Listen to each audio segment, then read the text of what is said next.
Tired of skyrocketing electricity bill of your home, factory or commercial space? Switch to solar power with AV Solar Power System. Cut your electricity bill up to 100%. Book a free consultation by our experts team. AV Solar Power Systems. Zero your electricity bill by powering a cleaner tomorrow. బీజేపీకి రాజా సింగ్ రాజీనామా చేశారు.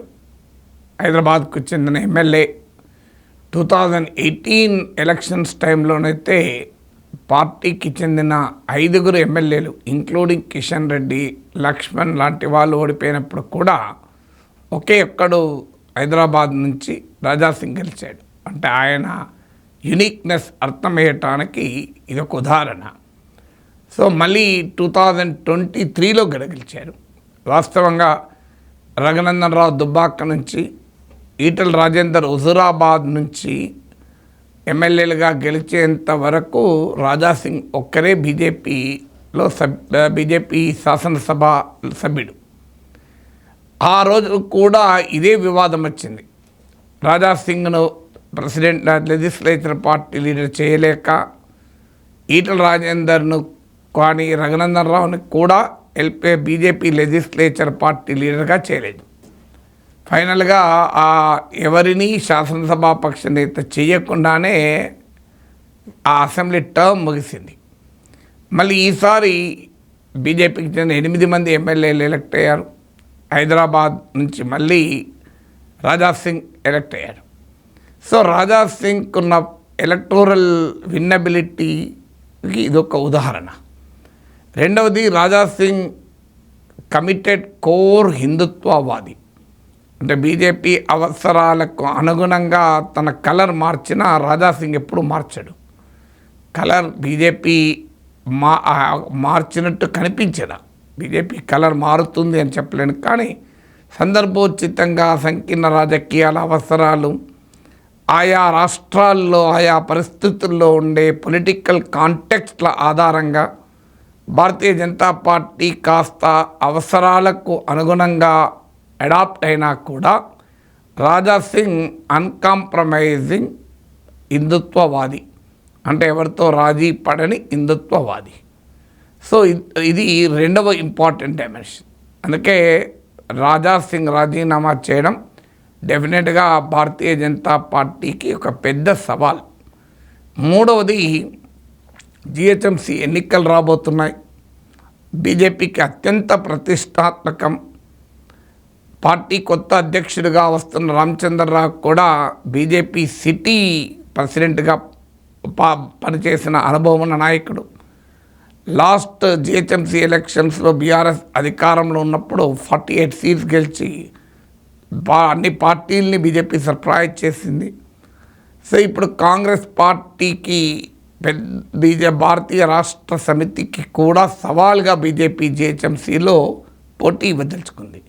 So అత్యంత ప్రతిష్టాత్మకమైన GHMC ఎన్నికల్లో నేపథ్యంలో హైదరాబాద్ నగరంలో చాలా స్థానికంగా బలమున్న నాయకుడు రాజా సింగ్ రాజీనామా చేయడం డెఫినెట్గా ఒక పెద్ద ఛాలెంజ్. రాజా సింగ్ ఏం చేస్తాడని. అయితే బీజేపీకి ఊపిరి పీల్చుకునే అంశము, ఊరట కలిగించే అంశము, రాజా సింగ్ మరే ఇతర పార్టీలో చేరి అడ్జస్ట్ అవుతాడా. ఇతర పార్టీలో చేరినప్పుడు రాజా సింగ్గా ఉండడు. కాంగ్రెస్లో చేరిన, బీఆర్ఎస్లో చేరిన రాజా సింగ్ కాడు. Raja Singh will be somebody else. So అందువల్ల వేరే పార్టీలో చేరినప్పుడు రాజా సింగ్ ఉన్న యూఎస్పీ అంటారు, యునిక్ సెల్లింగ్ ప్రపోజిషన్, మార్కెటింగ్ భాషలో. అయితే పొలిటికల్ భాషలో చేయాలంటే యునిక్ ఐడెంటిటీ ఉండదు.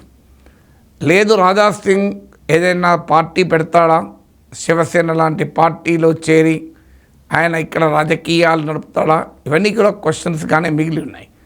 రాజా సింగ్ వేరే పార్టీలో చేరి డ్యామేజ్ చేయగలిగే నాయకుడు కాదు. అందువల్ల వేరే పార్టీలో అంటే బీఆర్ఎస్లోనో కాంగ్రెస్లోనో చేరి బీజేపీకి ఎక్కువ డ్యామేజ్ చేయడం సాధ్యం కాదు. ఎందుకంటే ఆయన హిందుత్వ క్రెడెన్షియల్స్ వల్ల, ఆయన అత్యంత అగ్రెసివ్ హిందుత్వ క్రెడెన్షియల్స్ వల్ల ఆయన బీజేపీలోనైనా శివసేనలోనైనా ఉండగలడు. శివసేన తెలంగాణలో ప్రభావాన్ని చూపే అవకాశం లేదు.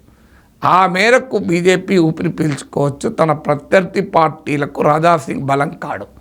ఒకవేళ ప్రత్యర్థి పార్టీలో చేరినా రాజాసింగ్ను ఆ పార్టీలు చేర్చుకున్నా ఆ పార్టీలకు కూడా అది సవాల్గానే మారుతుంది. అందులో రాజాసింగ్ అక్కడ కూడా ఇమ్మడడం అంత సులభం కాదు.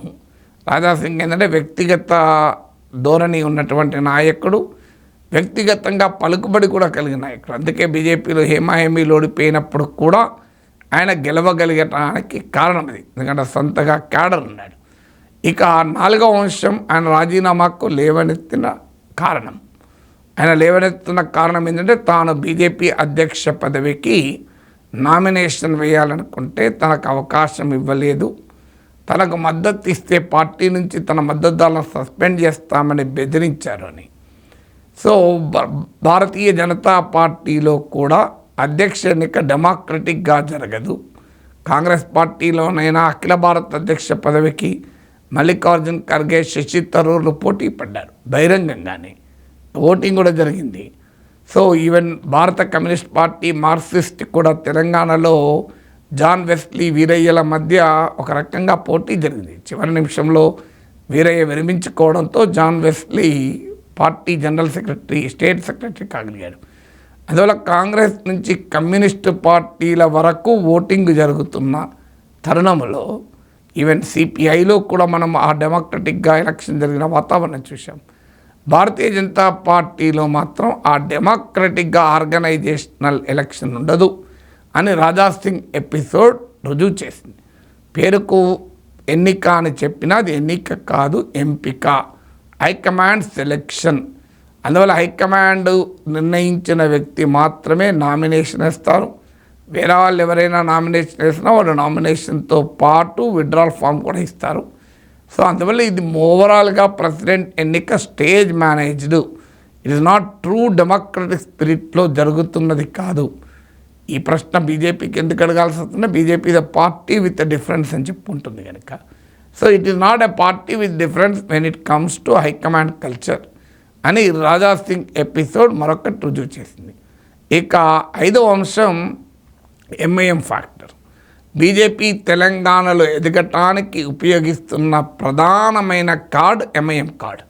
ఈవెన్ బీఆర్ఎస్ అధికారంలో ఉన్నప్పుడు కూడా కారు స్టీరింగ్ ఓవైసీల చేతుల్లో ఉంది అనే అంశంగా బీజేపీ ఎన్నికలకు పోయింది. మరీ ముఖ్యంగా జిహెచ్ఎంసీ ఎన్నికలకు వచ్చే వరకు ప్యూర్లీ హిందూ ముస్లిం పోలరైజేషన్ పైనే బీజేపీ ఎన్నికలకు పోతుంది.